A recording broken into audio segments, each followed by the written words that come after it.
Hello students, today we are going to discuss the most important topic of stereoisomerism, that is geometrical isomerism. We have already discussed about the optical isomerism and enantiomerism in the previous videos. Today we will learn about the general introduction to geometrical isomerism.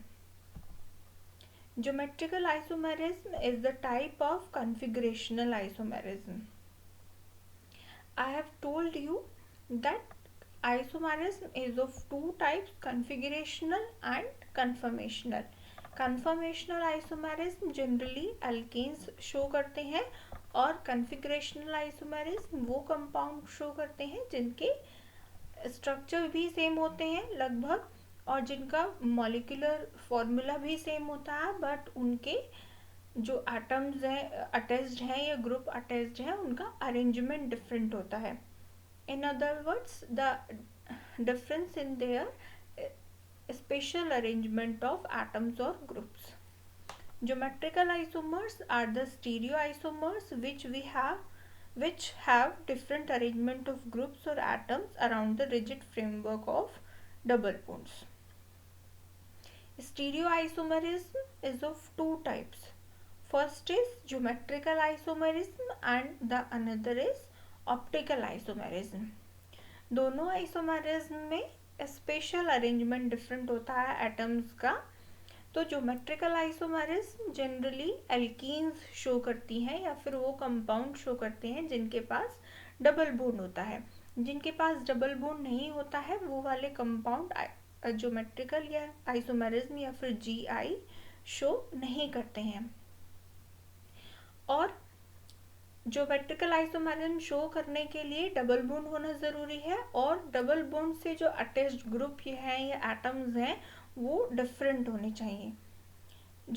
In other words, geometrical isomerism is a form of stereoisomerism, as we have discussed, describing the orientation of functional groups or the configuration of functional groups or atoms which are attached to the adjacent carbons to the double bond. Here are some examples. The first example is of cis-2-butene and trans-2-butene. As you can see in the example, there is a carbon-carbon double bond and both the adjacent carbons to double bond containing two groups which are differ from each other. दो groups attach हैं जो कि एक दूसरे से different है. In the second example this is 1,2-डाइक्लोरोइथेन. यहाँ पर भी कार्बन कार्बन के बीच में डबल बॉन्ड है और कार्बन से दो डिफरेंट एटम्स या डिफरेंट ग्रुप्स जुड़े हुए हैं. Next is the example of malic acid and fumaric acid. यहाँ पर भी कार्बन कार्बन के बीच में डबल बॉन्ड है और कार्बन से दो डिफरेंट ग्रुप्स और एटम्स अटैच्ड हैं.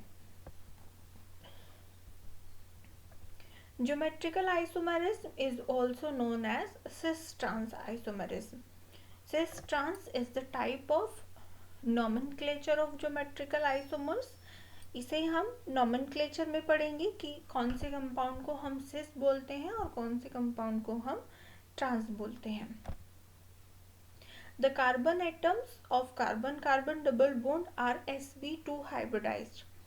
जैसा कि हमने एल्कीन्स में पढ़ा है, एल्कीन्स में sp2 हाइब्रिडाइजेशन होता है. इसीलिए जो कार्बन कार्बन डबल बॉन्ड के कार्बन एटम्स हैं वो sp2 हाइब्रिडाइज होते हैं. मीन्स उनमें एक s और दो p ऑर्बिटल मिलकर तीन नए हाइब्रिडाइज्ड ऑर्बिटल्स बनाते हैं with new energy levels. The carbon-carbon double bond consists of one sigma and one pi bond. The presence of pi bond locks the molecule in one position. Pi bond की वजह से ही carbon-carbon double bond जो होता है उसमें restricted rotation होता है, जबकि जो कार्बन-कार्बन सिंगल बॉन्ड होता है वो freely रोटेट हो जाते हैं, जिसकी वजह से वो कन्फर्मर्स बनाते हैं, कन्फर्मेशनल आइसोमेरिज्म शो करते हैं. But alkanes geometrical isomerism show नहीं कर सकते हैं, वेयर एज एल्कीन्स भी कन्फर्मेशनल आइसोमेरिज्म शो नहीं कर सकती हैं. Therefore, the rotation around the carbon-carbon double bond is not possible because of the restricted rotation. This restriction of rotation about the carbon-carbon double bond is responsible for geometrical isomerism. The cis isomer is one in which two similar groups are attached, and the trans isomer is one in which two similar groups are attached on the opposite sides.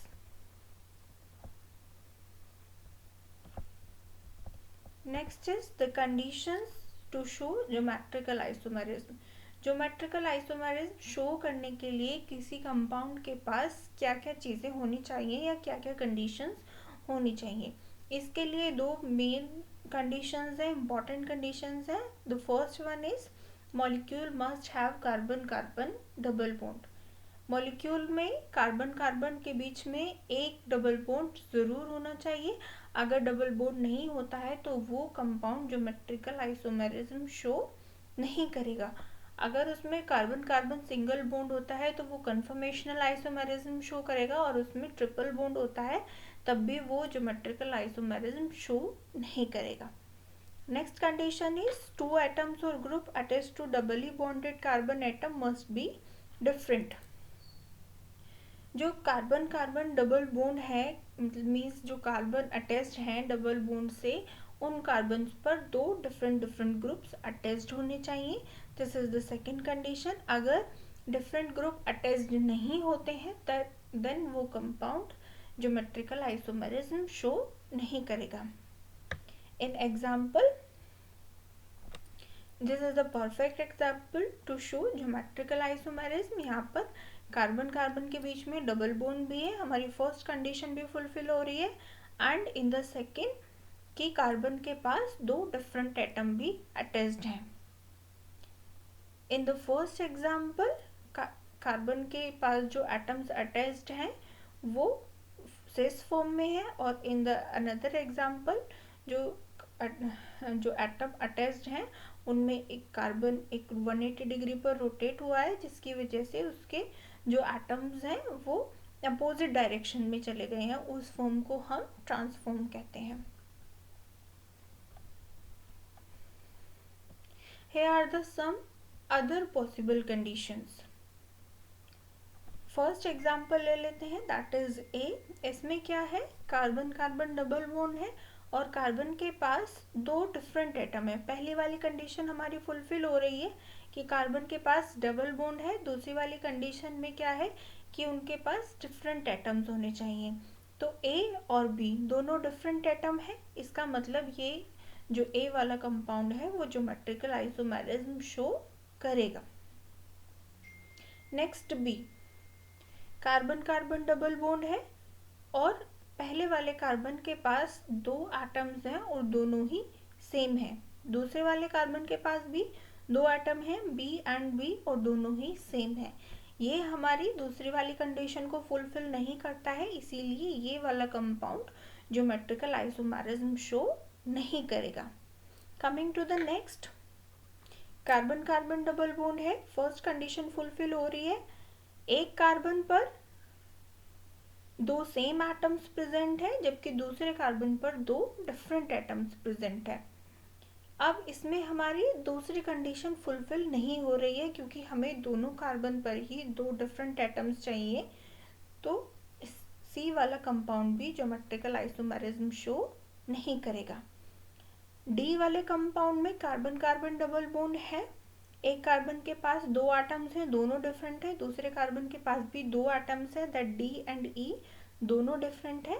तो ये वाला compound geometrical isomerism show करेगा, लेकिन इसका नाम सिस और trans isomers नहीं रखा जाएगा. इसका नोमेनक्लेचर अलग तरीके से होगा. तो ज्योमेट्रिकल आइसोमर्स में क्या होता है, उनके पास डबल बॉन्ड होना चाहिए और जो कार्बन जुड़े हुए हैं डबल बॉन्ड से उनके पास दो डिफरेंट एटम्स होने चाहिए. वही वाले कंपाउंड ज्योमेट्रिकल आइसोमेरिज्म शो करेंगे.